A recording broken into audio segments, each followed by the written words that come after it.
So believe it or not, I actually like EMOMs a lot. I just think that they tend to get overused and overprogrammed, and some people use them for everything, right? If you have a hammer, everything's a nail, right? Sometimes we need to expand our toolbox a bit, and that's not to say that they're not useful or don't have a place, because I very much so think that they are a great tool. I use them a lot in the training that I write for my athletes. So 3 things that I want to go over today. 1, what is the best application of EMOMs? Like, what is their best use case for? 2 is limitations of EMOMs. So what things aren't they capturing or don't they prepare athletes for that would be important, that would go missing if they just like always did EMOMs, for example. If you only did training with EMOMs, what might not get captured in that wouldn't adequately prepare you for competition? And then 3 is what I believe is the best way, the best style of writing training to help build quality volume for CrossFit competitors. So stick around.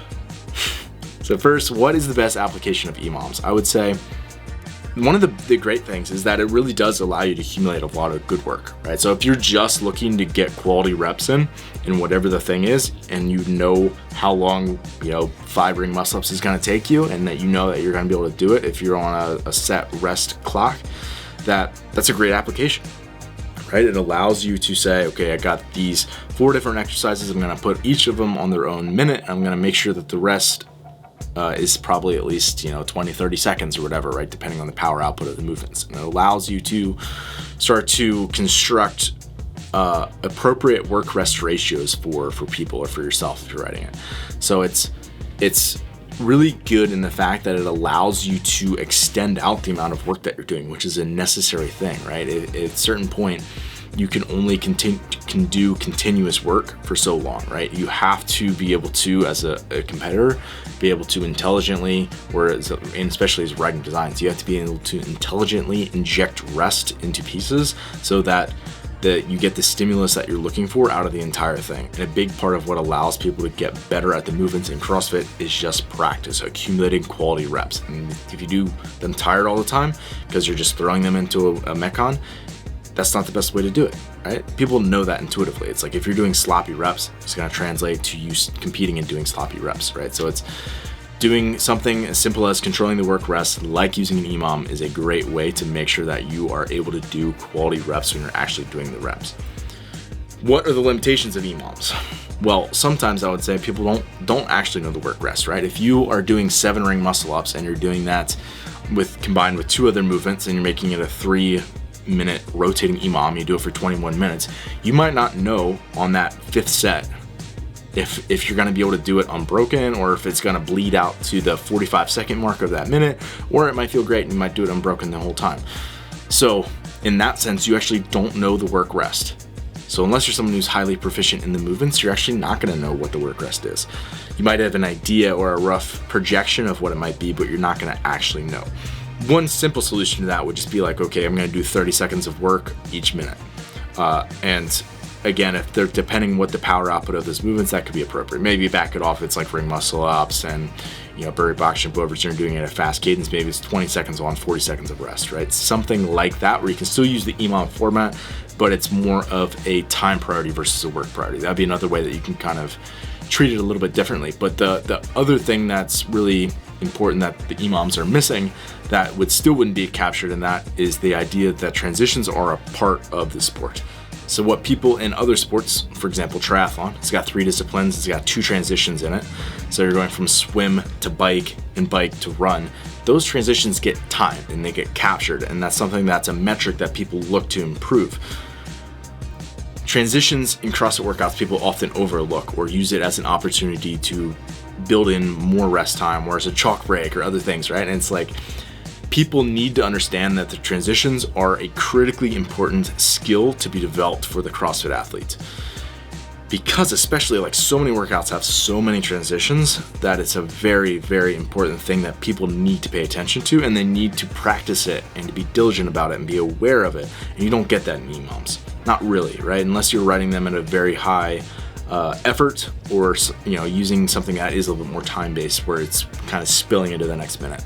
Which again is maybe not the ideal application of something like that, because you want to capture each of those things. You want to practice going from burpees when you're having elevated respiration rate and heart rate to straight into toes to the bar, right? You don't want to have that 40 seconds of rest where your respiration rate comes back down, right? You want to practice the process of going right into the next set, practicing your next bout of work, and then taking a short rest break and re-engaging what you're doing. So figuring out how we can actually teach people how to pace by using those transitions, right? And that's the other big thing, is that EMOMs just don't really teach people how to pace effectively. They can help you figure out where your capacity is, which might kind of translate down the road to teaching you how you can pace appropriately, just because you know yourself a little bit better. But generally, they're not building the software that you need to actually be able to execute a piece of work on paper that you see to your best ability, which is a big part of CrossFit, because you're doing these novel tasks in an environment that you don't have that much testing behind it, right? If someone's an 800-meter runner, they've run that race probably thousands of times, hundreds of times for sure, right? So it's like, if that's you, then you know exactly what's needed for you to be at your best. Whereas these novel events, you need to be able to look at a completely new piece of work, understand how you should be able to pace it very accurately, because that's a critically important part to what we do. And when I say there's a better way to build quality volume in CrossFit, this is not at odds with the fact of doing a Metcon that's just 3 rounds per time as fast as you can. That's a critically important part of this process. It just comes closer to competition, right? That's intensifying and peaking the athlete to be ready to actually be at their best. And no elite athlete is at their best all the time, right? They need to be able to deload at certain times, back off at certain times, and then push at certain times, different phases of their training. This is a more of an accumulation phase is where this would go. So building the quality volume, not just doing the sport, right? AMRAP for 10 minutes or 5 rounds for time of this, and this. So that's important to kind of think about. And then also, this is kind of different than something that might be also very crucial but not sufficient for sports performance, which would just be like cyclical supportive training, right? Which is just like you get on a bike or a rower or do some, row, echo intervals. That stuff's very important and necessary to be at a high level. However, again, it's not going to give you the skills of learning how to move through CrossFit movements repeatedly for longer bouts of work, which is important. So I say all that to get to the tool that's actually been so valuable for me, and that is sports sets.